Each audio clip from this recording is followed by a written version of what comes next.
በመካከለኛው ምስራቅ በቆዳ ስፋቷ ግዙፏ በአረቡ ዓለም ደግሞ የኢኮኖሚና የፖለቲካዊ ጡንቻዋ የጠነከረ ሀገር በጂኦግራፊ አቀማመጧ በስተ ምስራቅ በፋርስ ባህረ ሰላጤ በስተ ምዕራብ ደግሞ በቀይ ባህር የተከበበች የአፍሪካንና የኤዥያን አህጉራት የምታገናኝ አንድ ድልድይ የሆነች ሀገር አለች። እሷም ሳውዲ አረቢያ ናት። ለዓለም ኢኮኖሚ የጀርባ አጥንት የሆነው የነዳጅ ዘይት መገኛ በመሆኗ ባለፉት 10 ዓመታት በዓለም መድረክ ላይ ያላት ተጽዕኖ ከፍተኛ ነው። ዛሬ የምንዳስሰው ይህችን ታላቅ ሀገር ብቻ አይደለም። ኑሮ በሳውዲ አረቢያ ምን ይመስላል እያለን በተለይ ደግሞ ኑሯቸውን በሳውዲ ያደረጉ በሺዎች የሚቆጠሩ ወገኖቻችን ኢትዮጵያውያንን የኑሮ ሁኔታ በጥልቀትና በሰፊው እንመለከታለን። አብራችሁን ቆዩ። ከመልክዓ ምድሯ አቀማመጥ ስንነሳ ሳውዲ አረቢያ በሶስት ዋና ዋና ክፍሎች የምትመደብ ሲሆን የፖለቲካዊ ማዕከልና ዋና ከተማ ሪያድ በደጋማውና በደረቃማው የመካከለኛ ክፍል ትገኛለች። የንግድና የወደብ ከተማዋ ጂዳ ደግሞ በምዕራብ በኩል በቀይ ባህር ዳርቻ ስትቀመጥ የነዳጅ ኢንዱስትሪው መናገሻ የሆነው ደማም ደግሞ በምስራቅ በኩል ይገኛል። ሳውዲ አረቢያ በአብዛኛው በረሃማ በመሆኗ የአየር ንብረቷ እጅግ ሞቃታማና ደረቅ ነው። በበጋ ወራት የሙቀት መጠኑ 50 ዲግሪ ሴንቲግሬድ እና ከዚያ በላይ ሊጠጋ ይችላል። ይህም አዲስ ለሚመጡ ሰዎች ትልቅ የተፈጥሮ ፈተና ነው። ከዚህ ውጭ ግን እንደ አብሃና ታኢፍ ባሉ ተራራማ የደቡብ ክፍሎች የአየር ንብረቱ ዓመቱን ሙሉ ቀዝቃዛና ዝናባማ በመሆኑ አገሪቱ የተለያየ ገጽታ አላት ለማለት ያስችላል። የሀገሪቱ እንቅስቃሴ እጅግ ፈጣንና ብዙ ሰዎችን የሚያሳትፍ ሲሆን በዚህ የሀገሪቱ እንቅስቃሴ ውስጥ ገበያን የሚቆጣጠረው የሀገሪቱ ሕጋዊ ገንዘብ ደግሞ ሳውዲ ሪያል ይባላል። ይህ ገንዘብ ከአሜሪካን ዶላር ጋር በቀጥታ የተቆራኘ በመሆኑ $1 ከ3.75 ሪያል ጋር እኩል ነው። ወይም አንድ የሳውዲ ሪያል አሁን ባለው ምንዛሬ 42 ብር ከ80 ሳንቲም የኢትዮጵያ ብር ገደማ ይመነዘራል። የሳውዲ ሪያል እጅግ ረግቶ የቆየና ጠንካራ የመግዛት አቅም ያለው የገንዘብ አይነት ነው። ለዚህም ነው ከኢትዮጵያ አልፎ ከመላው ዓለም ሰራተኞችን የሚስበው። ነገር ግን የሳውዲ ኑሮ ዛሬ እንደ ትናንቱ ቀላል ነው ማለት አይቻልም። በቅርብ ዓመታት ውስጥ የወጣው የ15% የተጨማሪ እሴት ታክስ ቫት የውጭ ዜጎች በየወሩ የሚከፍሉት የጥገኝነት ታክስ ዲፔንደንት ፊስ እና የመኖሪያ ፍቃድ ኢቃማ ማደሻ ወጪዎች በከፍተኛ ሁኔታ ጨምረዋል። በትላልቅ ከተሞች የቤት ኪራይና የፍጆታ እቃዎች ዋጋ ንረት ማሳየቱ ዝቅተኛ ገቢ ያላቸው ሰራተኞች ከአጠቃላይ ደሞዛቸው ላይ ከግማሽ በላይ የሚሆነውን ለኑሮ ወጪ እንዲያወጡ አስገድዷቸዋል።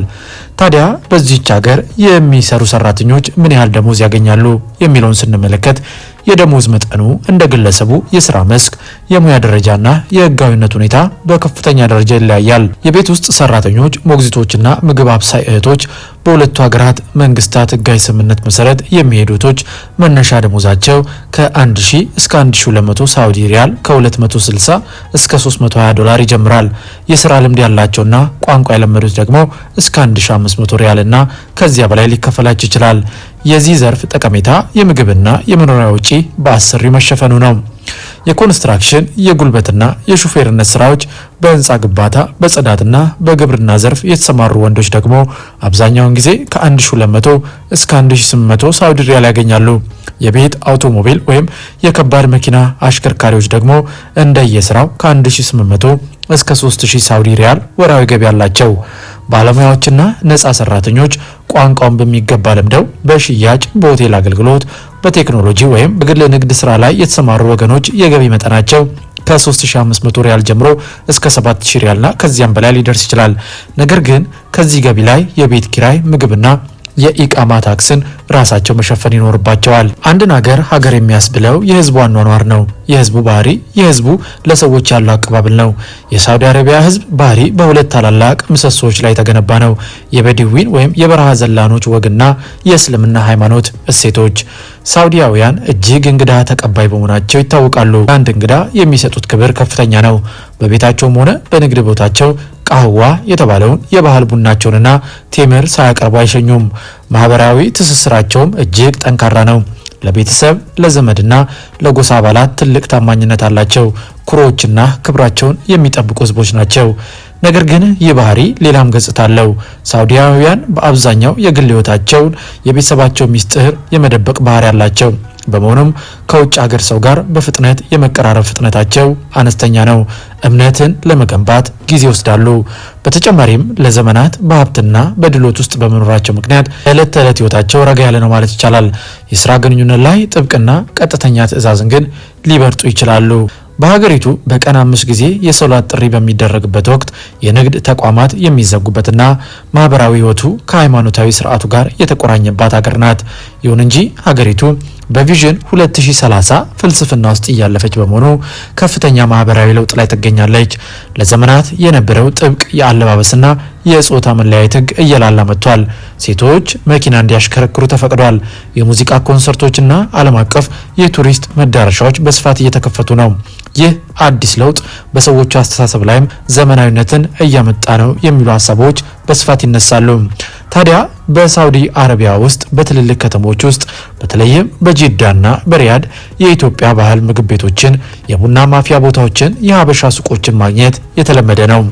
ወገኖቻችን በባህል ስነ ስርዓት ተሳስረው በደስታም ሆነ በሀዘን እርስ በርስ ይደጋገፋሉ። ይህ ማህበራዊ ትስስር በትልቅ ከተማ ውስጥ የሚፈጥረውን ብቸኝነትና ናፍቆት ለመቋቋም ትልቅ አቅም አለው። በየሳምንቱ መጨረሻ የሚደረጉ የቡና ፕሮግራሞች፣ የሃይማኖት በዓላት አከባበርና የጋራ ጊዜያት በባዕድ ሀገር ውስጥ የቤት ያክል ስሜትን ይፈጥራሉ። ወደ ዋና ጉዳያችን ስንመጣ የኢትዮጵያውያንና የሳውዲ አረቢያ ግንኙነት የረጅም ዘመናት ታሪክ አለው። ዛሬ ላይ በሺዎች የሚቆጠሩ ኢትዮጵያውያን በሳውዲ ይኖራሉ። በሀገሪቱ ውስጥ ላሉ ወገኖቻችን ትልቁ እድል ሰርቶ ራስን የመቀየርና ጠንካራ ገንዘብ የማግኘት እድል ነው። ብዙዎቹ በቤት ውስጥ ስራ፣ በኮንስትራክሽንና በግብርና ዘርፍ ተሰማርተው ቢጀምሩም በአሁኑ ወቅት ግን ቋንቋውንና ሕጉን ተምረው በንግድ፣ በሆቴል ማኔጅመንት፣ በቴክኖሎጂና በሕክምና ዘርፍ ትልቅ ቦታ የያዙ ባለሙያዎችም ቁጥር ቀላል አይደለም። ከሳውዲ ወደ ኢትዮጵያ የሚላከው የሐዋላ ገንዘብ ለብዙ ሺህ ቤተሰቦች ህልም መሳካትና ለሀገር ኢኮኖሚ ትልቅ አጋዥ ሆኖ ይቆጠራል።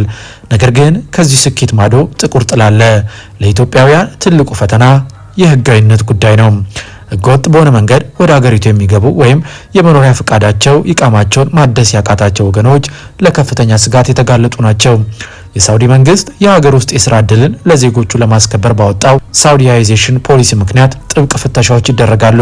ይህ ደግሞ ህጋዊ ሰነድ የሌላቸውን ወገኖች ለእስራትና ለዲፖርቴሽን ወይም ወደ ሀገር መመለስ ይዳርጋል።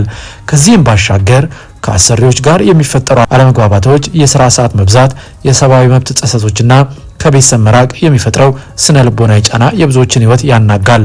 ሳውዲ ለብዙዎች የላብ እንባ እና የትግል አውድማ ናት። በተለይ በቤት ውስጥ ስራ ላይ የተሰማሩ እህቶች ለረጅም ወራት አልፎ ተርፎም ለአመታት ከቤት ሳይወጡ የውጭውን ዓለም ሳያዩ የሚሰሩባቸው አጋጣሚዎች አሉ። ይህ አይነቱ ሁኔታ ደግሞ ከባድ የስነ ልቦና ቀውስና የጭንቀት በሽታ ዲፕሬሽንም ሊያስከትል ይችላል። በሀገር ቤት ያሉ ቤተሰቦች የሚጠብቁት ከፍተኛ የገንዘብ ፍላጎትና እዚህ ያለው ሁኔታ አለመጣጣም በሰራተኛው ላይ ተጨማሪ የህሊና ጫናን ይፈጥራል።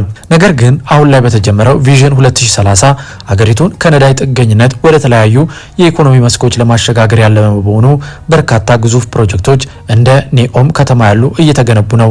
ይህም ደግሞ ለከፍተኛ ባለሙያዎች አዲስ በር የሚከፍት ቢሆንም ለመካከለኛና ዝቅተኛ ሰራተኞች ግን የፊዚካል ፖሊሲዎች መጥበቅና የግብር መጨመርን ሊያስከትል ይችላል። በመሆኑም ወደፊት ወደ ሳውዲ የሚያቀኑ ሰዎች የሰነድ ህጋዊነትን ብቻ ሳይሆን የተወሰነ ሙያ ይዘው መግባት የሚጠይቅበት ዘመን እየመጣ ነው። በመጨረሻም ሳውዲ አረቢያ በጠንካራ ኢኮኖሚያ በኩሩና እንግዳ ተቀባይ ህዝቦቿ ባህሪ የምትታወቅ ማራኪ ምድር ናት። ህጓንና ባህሏን አክብሮ የሰዎችን ስነ ልቦና ተረድቶ ለሚንቀሳቀስ ሰው በርካታ እድሎችን ትሰጣለች። ሆኖም ያለ ህጋዊ ሰነድ ለሚሰደዱ ወገኖች ደግሞ ፈተናዋ የበዛ ነው።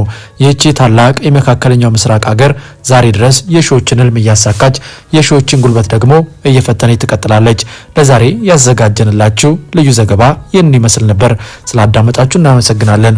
የምንለቀውን ቪዲዮዎች ላይክ እና ሼር፣ ቻናሉን ደግሞ ሰብስክራይብ በማድረግ ቤተሰብ እንድትሆኑ እየጠየቀን በሚቀጥለው በሌላ ጉዞ እስከምንገናኝ በያላችሁበት የዓለም ጥግ ሁሉ ሰላም፣ ፍቅር፣ ጤና ለሁላችሁም እንዲሆን እየተመኘን በዚሁ ተሰናበትን። መልካም ጊዜ ይሁንላችሁ።